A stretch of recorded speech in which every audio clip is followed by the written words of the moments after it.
favor. Quanto é que você quer? Aleluia. Abra sua Bíblia no segundo livro de Samuel, capítulo 9, há uma história bem conhecida. Nós vamos fazer uma comparação de novo com o que estamos vivendo hoje à noite.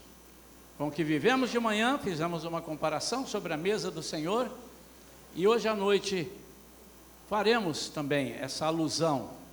Essa é uma história que é uma figura da bondade de Deus para conosco. É uma figura da bondade de Jesus, da graça de Jesus. Essa história é uma história profética do que Jesus faria por nós. Então preste muita atenção, você vai sair daqui hoje revigorado, restaurado, liberto e reconhecido pelo Senhor Jesus, reconhecido como um príncipe, em nome de Jesus.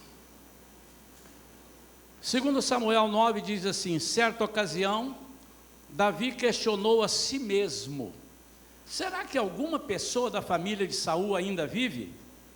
Se houver, eu gostaria muito de encontrá-la e fazer algo de bom por essa pessoa, em memória da minha amizade por Jonatas. Então, convocaram Ziba, um dos servos da família de Saul, para apresentar-se a Davi. E o rei lhe indagou: tu és Ziba? E ele prontamente respondeu: teu servo, Senhor. O rei prosseguiu: resta ainda alguém da família de Saul a quem eu possa demonstrar a lealdade de Deus? Ao que replicou Ziba: ainda há um filho de Jonatas, aleijado dos pés. E o rei desejou saber: e onde ele se encontra agora? Diante do que Ziba lhe disse: na casa de Maquir, filho de Amiel, em Lodebar. Então, em seguida, o rei Davi mandou trazê-lo da cidade de Lodebar. Então Mefibosete, filho de Jonatas, neto de Saul, veio à presença de Davi e se prostrou com o rosto em terra e fez-lhe reverência. Davi o chamou pelo nome: Mefibosete? E ele prontamente respondeu ao rei: eis aqui teu servo, Senhor. Então Davi o tranquilizou, dizendo: não temas, porquanto o chamei para lhe demonstrar bondade, por amor a Jonatas teu pai, meu amigo. Restituirei todas as terras de Saul, pai de teu pai, e tu sempre haverás de comer à minha mesa. Então Mefibosete lhe fez reverência e declarou: Senhor, quem é este teu servo para dares tua preciosa atenção? Vale-o tanto quanto um cachorro morto. Imediatamente Davi chamou Ziba, servo de Saul, e ordenou: dá ao filho de teu senhor tudo o que pertencia a Saul e a toda a sua família. Tu cultivarás a terra com teus filhos e servos, e colherás dos frutos para que o filho do teu senhor tenha alimento para comer. Mas Mefibosete, filho do teu senhor, comerá sempre à minha mesa. Ziba tinha 15 filhos e 20 servos. Ziba respondeu ao rei: o teu servo fará tudo o que o rei meu senhor ordenou. E o rei acrescentou: Mefibosete passará a comer à minha mesa como um dos filhos do rei. E Mefibosete tinha um filho pequeno chamado Mica, e todos quantos moravam na casa de Ziba eram servos de Mefibosete. Assim Mefibosete, que era deficiente dos 2 pés, passou a morar em Jerusalém, e todos os dias fazia suas refeições em companhia do rei, partilhando da mesma mesa. Que coisa linda! Vamos falar com Deus. Pai querido, em nome de Jesus, fala conosco, Senhor. Fala conosco, Pai, em nome de Jesus, nesta noite. Senhor, se entrou alguém aqui na situação anterior de Mefibosete, que o Senhor possa demonstrar toda a bondade com essa vida ou essas vidas.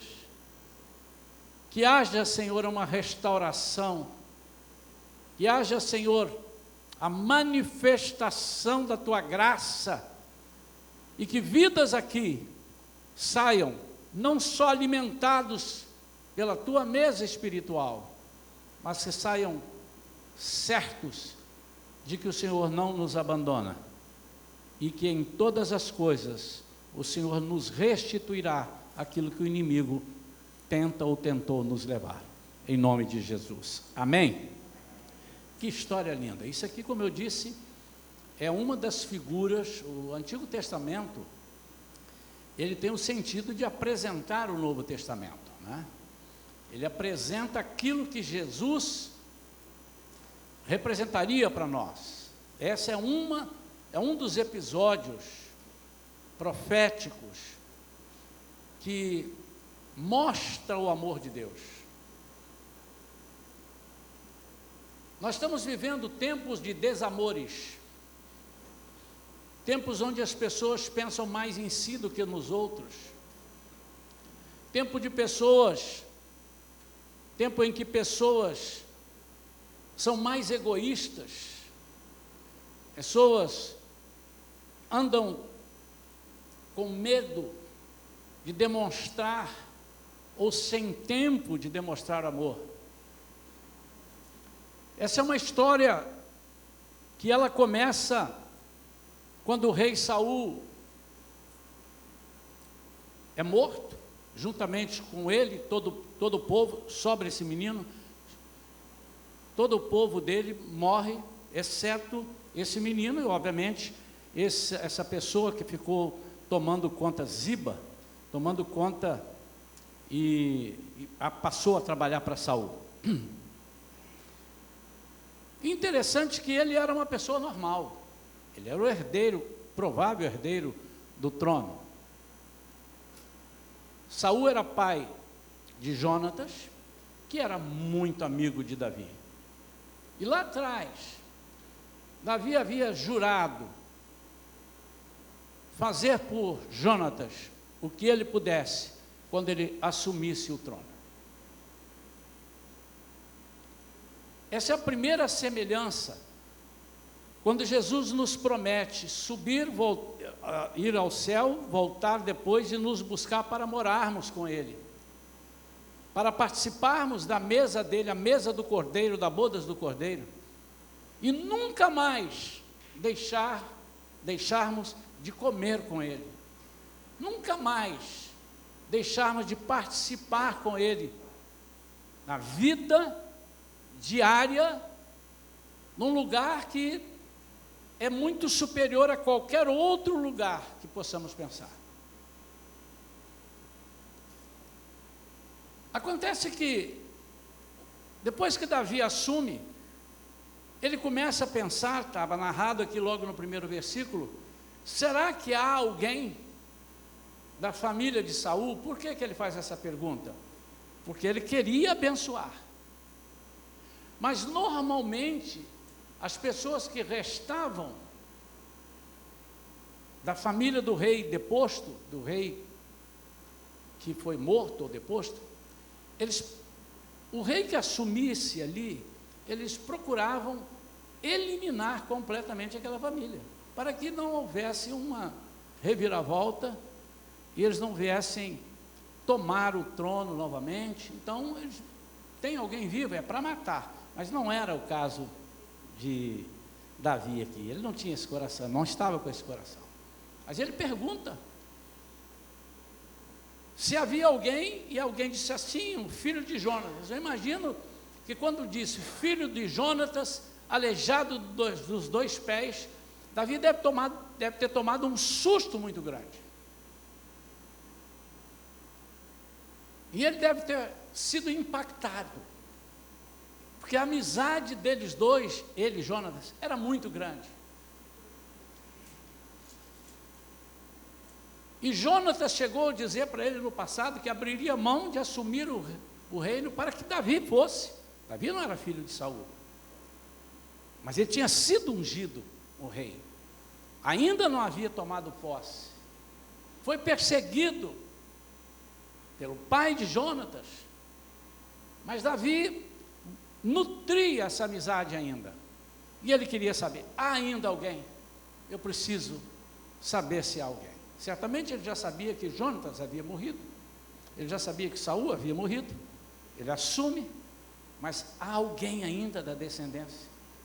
E quando dizem que restava um filho de Jonatas, eu imagino o impacto para ele. E ele imediatamente disse: vai buscar onde ele está. Ele morava numa cidade, a tradução do nome dessa cidade é uma terra sem pastagem, terra sem pastor, terra que ninguém queria ir. Mas o que eu quero que você comece a fazer a comparação. Nós de manhã estávamos numa estrada, numa caminhada, como aqueles dois discípulos que foram, discípulos de Jesus, que foram para Emaús, e Jesus os encontra, e nós, até que Jesus volte, até que tudo termine, até que Jesus guerreie e elimine toda a maldade, para viver conosco, primeiramente o milênio, e depois a vida eterna, até que isso aconteça, ele mesmo disse que nós teríamos aflições. No mundo tereis aflições, mas tende bom ânimo, eu venci o mundo. São aflições, muitas vezes, de estarmos num lugar onde parece que fomos colocados ali contra a nossa vontade, ou então chegamos ali sem saber os propósitos. Às vezes nos sentimos assim, como príncipes em terra sem esperança. E Lodebar era conhecido por isso, por ser uma terra sem pastagem, uma terra sem pastor, uma terra do silêncio. Tudo isso é tradução de Lodebar. Mas ele era um príncipe. Eu não sei se você está nessa terra sem pasto hoje, por conta de alguns machucados, por conta de alguns aleijões, por conta de algumas perseguições, não sei, mas você pode estar vivendo espiritualmente falando, você pode estar vivendo socialmente falando, você pode estar com a sua família, mesmo morando num bairro muito bom, em uma cidade muito boa, mesmo estando com um emprego muito bom, você pode estar vivendo uma vida terrível, de tristeza, de angústia, sem esperança, onde as pessoas não te veem como um vencedor,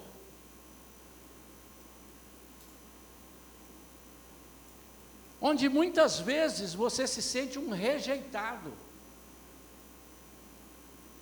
e você tem proferido palavras, e há poder em nossas palavras, cuidado com o que você diz, e você diz: eu sou mesmo um miserável, eu não dou sorte, eu não faço isso, nada para mim serve.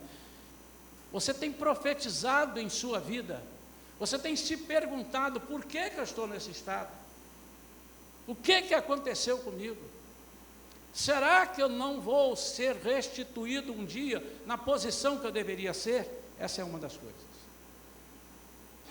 Em 1 Pedro 2,9, há uma passagem muito conhecida que diz que nós somos uma geração eleita, um sacerdócio real, uma nação santa, um povo de propriedade exclusiva de Deus. Essa é a primeira verdade, que eu quero que você agarre-se com ela, agarre-se nela e diga: ainda que todas essas coisas pareçam que você é um aleijado, um rejeitado, numa terra sem pastor, numa terra em silêncio, onde parece que você não ouve a voz de Deus, deixa eu te dizer, você é propriedade exclusiva de Deus.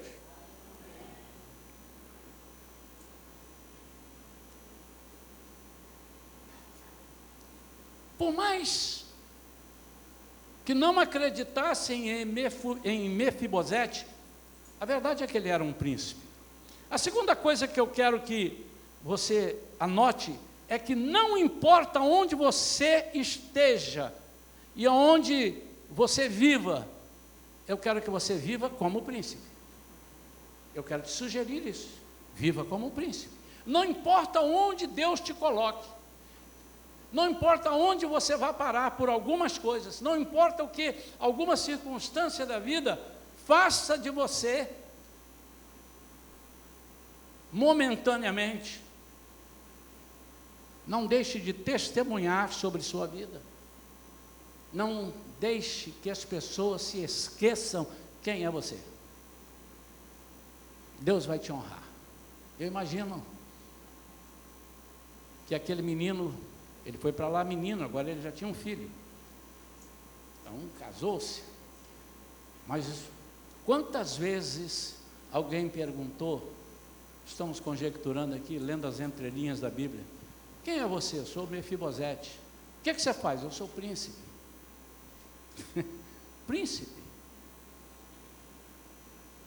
Uma pessoa aleijada, principalmente dos pés, não podia ser rei. Ainda que ele dissesse que era príncipe, humanamente falando, ele não poderia assumir um reinado. Mas ele não deixou de dizer e não deixou de crer.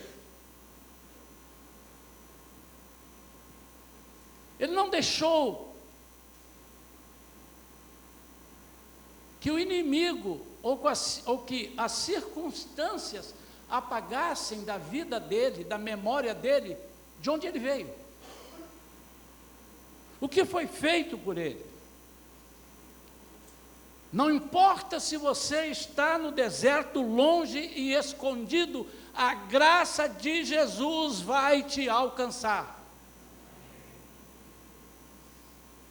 Não importa se você, ao ouvir essa frase que eu acabei de dizer, tenha dito, amém, porque não crê, mas eu preciso que você diga, amém, eu quero. Então eu vou repetir só para te dar essa oportunidade, para que o diabo ouça, ele só sabe o que falamos. Não importa se você está no deserto, longe, escondido, a graça de Jesus te alcança. Amém, eu quero. Amém, eu quero também. A graça. Se nós soubéssemos o que é a graça, eu sei, pastor, você não sabe, você sabe dizer o que é a graça. Ninguém sabe, quem sabe é quem fornece a graça. E quem recebe a graça, muitas vezes não sabe aquilatar o tamanho da graça. E às vezes nós somos beneficiados com a graça e não beneficiamos com a graça. Isso é do ser humano. E esse moço, aparentemente, não tinha mais nenhuma chance. Se nós nos conformarmos com aquilo que ouvimos de ruim, seja na TV, seja das pessoas que estão perto de nós, e às vezes até nossos irmãos, que estão sem fé, sem esperança, falam coisas que podem nos contagiar, e até contaminar, dependendo do que seja. Se nós continuarmos ouvindo, e jogarmos a toalha, não tomarmos posse pela fé daquilo que somos, e daquilo que Deus quer que sejamos, a nossa tendência é nos esquecermos que há uma graça que nos alcança e que em todo tempo está pronta para nos resgatar. Eu quero que você, nessa noite, você não veio aqui por acaso, mesmo aqueles visitantes que estão vindo aqui há 2, 3 domingos seguidos, você pensa assim, eu vim aqui porque eu gostei, eu vim domingo passado, gostei e vim, você pensa que é isso. Mas o Senhor conspira a nosso favor. E o Senhor está martelando agora na sua memória. Quem sabe nós tenhamos aqui dentro alguém que, por algum momento, pensou, eu quero morrer. viver assim não vale a pena. Quem sabe haja alguém aqui que esteja revoltado, porque a vida que ele projetou para si deu tudo errado. E ele tem esperado, e anos já se passaram, e ninguém o procurou para manifestar a graça. Deixa eu te dizer, hoje pode ser o seu dia. Vai depender de você obedecer. Mas acontece uma terceira coisa. No versículo 11,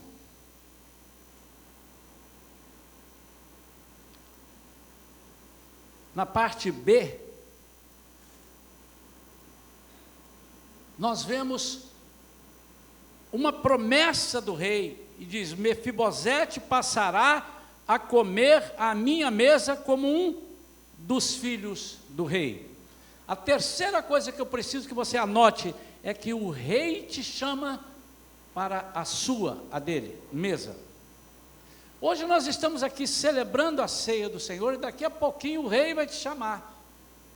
Essa ceia não é minha, não é da Shalom, muito menos minha, não é nem da igreja, quanto mais minha.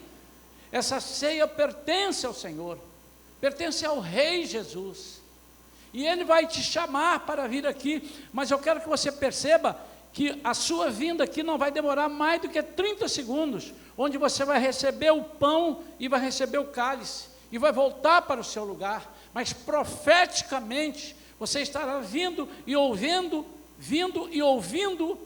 do Rei Jesus as palavras: você vai comer da minha mesa, você vai estar comigo na minha mesa. E isso redunda em uma série de coisas. Por exemplo, você está protegido por mim, você agora está sob minha responsabilidade, ninguém mais pode tocar em você, o inimigo não tem poder em você, você agora está sob os meus cuidados, você vai morar comigo no palácio, você vai ser recompensado. Eu queria estar ouvindo uns 10 amém, aí eu não estou dando espaço, por isso que você não está dizendo amém. Você vai ser super bem tratado, você vai receber aquilo que você nunca pensou merecer, aquilo que você nunca imaginou receber. Tudo isso vai acontecer no ato de você participar da ceia do Senhor. Mas pastor, um pedacinho de pão e um cálice, é isso tudo? Não, é o que isso simboliza, a morte e a bondade dele. Ele morreu só por causa de você, só por causa de mim, porque ele não precisaria morrer, quem tinha que morrer éramos nós, mas ele morreu para que você tenha vida e vida em abundância. O que é morar no palácio, morar com o rei? Ele está aqui dizendo assim: Mefibosete passará a ter abundância de vida, ele vai comer à minha mesa como um dos filhos do rei. O que Jesus fez? Nos enxertou na videira, Ele nos enxertou no corpo de Cristo, Ele nos enxertou na família de Deus. Por que Ele estava lá? Ele estava lá por causa da queda. Diz aqui, na história, que quando eles invadiram o palácio, a ama, a cuidadora de Mefibosete, pega ele no colo, sai correndo com ele, mas na aflição, deixa o menino cair, e ele quebra os 2 pés, e ele fica aleijado dos 2 pés. Essa é a história real. E o que aconteceu com você e comigo? Por causa da queda de Adão, nós todos somos levados a viver em terras que não precisaríamos de viver. Amém ou não amém? Amém. Vou repetir, Jesus disse: no mundo tereis aflições, mas tem de bom ânimo, eu venci o mundo. Vocês vão passar por essas circunstâncias, você vai passar por algumas situações difíceis, por causa da queda. Por isso, eu vou preparar um antídoto para isso tudo, eu vou preparar uma graça especial. Eu vou te tirar do lugar que você se encontra, da situação miserável que você está. Eu vou enviar Jesus, Deus falando, eu vou enviar Jesus. E quando Jesus sobe, disse: eu não vou deixar vocês órfãos, não. Eu vou enviar o Espírito Santo para continuar com vocês até que eu volte. Eu estou cuidando de vocês. Não haverá nenhuma chance do inimigo tocar em vocês. Em Romanos capítulo 3, versículo 23, diz assim, olha que lindo. Romanos 3, capítulo 23. Porque todos pecaram e destituídos estão da glória de Deus. Todos nós fomos destituídos, como Mefibosete foi. Por causa da queda, ele não podia ficar ali. Primeiro que ele não tinha nenhuma chance de ser rei, por causa do machucado, mas ele fugiu para não ser morto. O que o pecado quer fazer conosco é nos matar. O ladrão veio para isso, para roubar, para matar, para destruir, mas Jesus veio para dissipar, acabar com as obras do maligno. Ele veio para nos dar vida em abundância, ele veio para derrotar. E essa figura apresentada em Davi era algo que eles não tiveram o privilégio de ver e que nós estamos, entre aspas, vendo. Nós vivemos nessa era. Aí surge um rei lá longe. Vamos voltar. Você está aqui hoje. Onde você está? Você pode estar dizendo: pastor, eu estou em Lodebar. Eu estou em Lodebar. Mas está te faltando alguma coisa? Não, estão até cuidando de mim. Estão cuidando de mim. Tem um moço aqui chamado Maquir, e ele cuida de mim. Não me falta nada. Mas você é príncipe. O rei Davi surge lá, e o rei Jesus disse assim: eu agora quero restaurar a vida e a dignidade, a abundância de vida. Eu quero dar uma vida nova para aqueles que me reconhecerem como rei. E ele chama então, ele manda buscar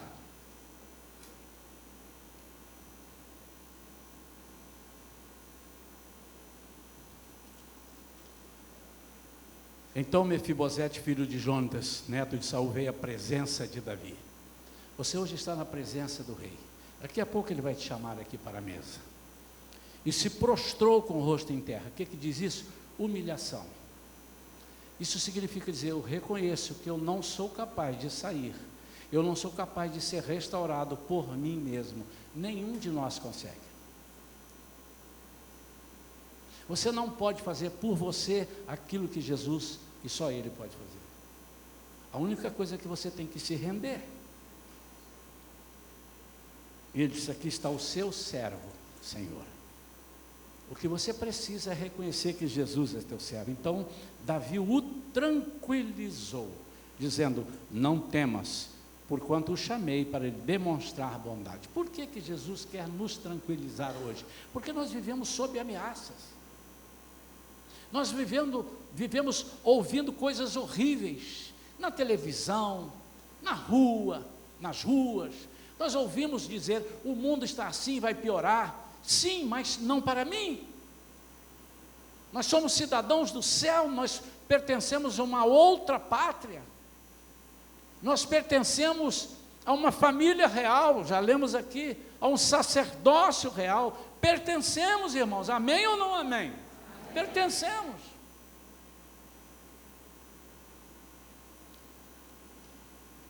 Um amigo meu estava voltando de avião, o pastor Welber, estava voltando de avião de uma viagem. Ele sentou-se ao lado de um empresário, e o empresário começou a falar com ele, dizendo assim: como é que está a sua terra? O empresário daqui do Brasil. E ele disse assim: está muito bem, mais ou menos. E o empresário começou a falar, porque conhecia a situação econômica, estava bem adiantado nesse conhecimento, mais do que o pastor Welber. embora o pastor Elbo seja um brasileiro, está morando lá, mas vem sempre, ele disse assim, olha, vai acontecer isso, isso e isso, tem uma lei assim, assim, assim, as coisas vão piorar por isso, por isso, por isso, e o pastor Elbo disse que falou para ele assim, isso não cabe a mim. Eu disse, mas como não cabe? Você não é brasileiro? Ele disse assim, sim, eu sou brasileiro, mas a minha terra é outra. Eu sou concidadão do céu. Eu sou filho do rei. A minha pátria é lá, e lá não tem crise. E ele disse, eu falei isso para ter um gancho para ele, como é que é isso? Irmãos, nós podemos ter a maior crise aqui no Brasil. Aquela turma que está ali, aquele pessoal que está ali no consulado americano, naquele terreno ali, eles não querem nem saber da crise, porque aquilo ali é território, considerado território americano. Se a água estiver contaminada, ele vai pegar o telefone e ligar para os Estados Unidos assim, manda um container de água. Minha água está contaminada. Se começarem a dar os apagões de luz para eles não poderem trabalhar, ele vai ligar para lá e dizer assim, instale aqui um potente gerador, resolva os problemas aqui, porque nós não podemos trabalhar, porque ele se reporta ao governo dos Estados Unidos, quando estão entendendo isso. Às vezes, amados, nós estamos vivendo situações muito ruins, porque nós estamos nos submetendo, nos conformando com as leis morais e espirituais deste mundo. Mas as nossas leis são outras. Por último, nós estamos agora diante da mesa do Rei Jesus. Quais são os significados? O primeiro significado é que ele quer mostrar a todos nós, a sua bondade, a sua misericórdia para conosco. Antes, nós éramos escravos e miseráveis. E eu te digo, nunca menospreze a bondade do Rei. Você precisa valorizar isso. Eu não sei o que passa pela cabeça de todos que vêm aqui, mas eu posso imaginar que algumas pessoas até idolatram receber o pão, e não posso faltar aqui. Não significa isso. Este ato é um ato profético. É um ato onde Jesus precisa ser visto aqui agora.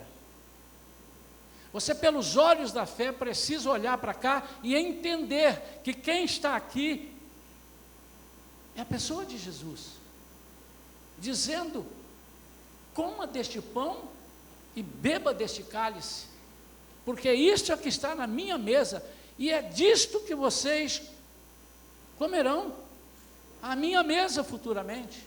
Eu quero que vocês não se preocupem com nada, eu quero que as pessoas trabalhem para vocês, eu quero que as pessoas percebam que vocês são abençoados. É isso tudo que Davi falou para Mefibosete, e ele disse, eu vou restituir aquilo que foi da sua família. O que é que Jesus está dizendo? Tudo aquilo que meu pai mandou te dar, e que o inimigo tem te roubado, não por culpa sua, eu vou restituir. Ou seja, tudo aquilo que é da família real, tem que pertencer à sua vida. Fazendo isso repetidamente, irmãos, todas as vezes que fazemos, nos lembraremos de quem éramos e de quem somos agora, após a sua graça, de quem éramos lá em Lodebar. Por isso que nós, desde que formamos a Igreja Shalom, nós temos ensinado, biblicamente falando,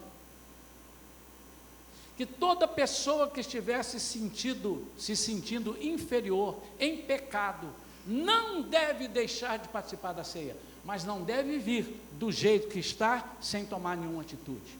Ele precisa se render a Jesus. Para você entrar na mesa do rei, você precisa ser convidado. E ele está convidando. A segunda coisa, quando você chegar diante do rei, você precisa se prostrar, se render. para que todos os seus pecados e todas as suas mazelas sejam retiradas. E é isso que nós vamos fazer agora. Nós vamos orar e dizer: Senhor, eu magoei pessoas, eu machuquei pessoas, eu pequei, eu fiz isso ou aquilo, pior que seja o seu pecado, a bondade do Rei vai permitir que você possa participar da mesa. Não importa que o pai de Mefibosete era Saul, que perseguiu Davi para matá-lo, nada disso entra, porque a bondade do Rei e a sua graça vão recompensar a sua vida, embora você não mereça, mas você agora vai ter direito. Vamos repetir isso que temos falado nos últimos domingos. Nenhum de nós merece, mas todos nós temos direito. Ele morreu na cruz e nos deu esse direito. É direito nosso, é nossa herança. Tudo que Jesus conquistou na cruz é nosso. Amados, o que Davi está fazendo com Mefibosete? Estou restituindo a sua herança. É direito seu. Mas por que é direito meu? Porque eu decidi que seja direito seu. Não, mas o meu pai morreu e o meu avô, que era o rei, já morreu. Eu não estou te perguntando isso. Eu estou dizendo que agora há um rei que reina e decide. E na nossa vida, quando nós resolvemos a servir a Jesus e confessamos com a nossa boca que Ele é o nosso Senhor, único, exclusivo e suficiente, Ele disse: não importa o seu passado, dos seus pecados eu já não me lembro mais. Venha comer à mesa do Rei.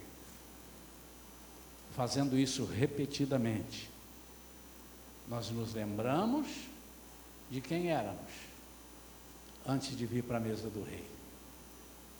E fazendo isso repetidamente, fazemos para nunca mais desejarmos voltar para Lodebar.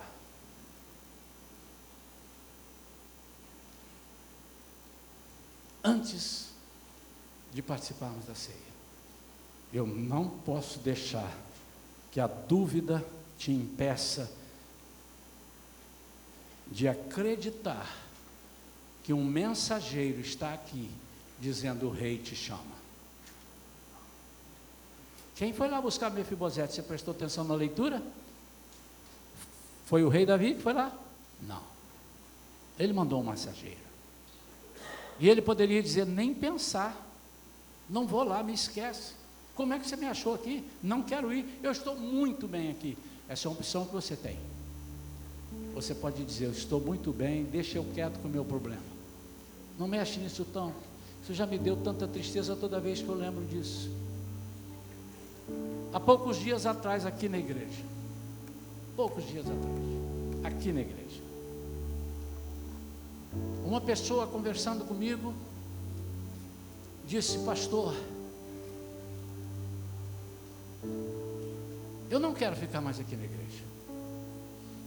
Se o que te aconteceu? Nada com a igreja, nada com o Senhor, mas eu ouvi alguma coisa hoje que me lembrou o meu passado e me deixou muito triste, e chorava, e eu fiquei ouvindo e disse assim: mas você precisa ser curado, o rei te mandou dizer, você precisa esquecer isso, isso tem te amargurado, isso tem te aprisionado. E eu disse: você permite que eu ore por você? O rei está mandando te buscar. O que aconteceu? O rei mandou buscar. E ele disse: Mefibosete, sim, sou eu. Entra aqui na carruagem. Entra aqui. Por quê? Porque o rei mandou te chamar.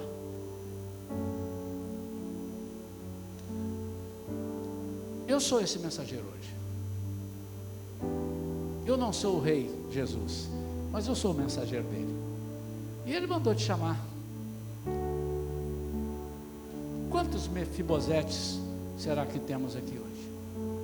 Pessoas que estão com aleijões, pessoas que estão se sentindo perseguidas, pessoas que estão se sentindo miseráveis, pessoas que não estão se sentindo reconhecidas ou recompensadas, pessoas que estão vivendo para o gasto.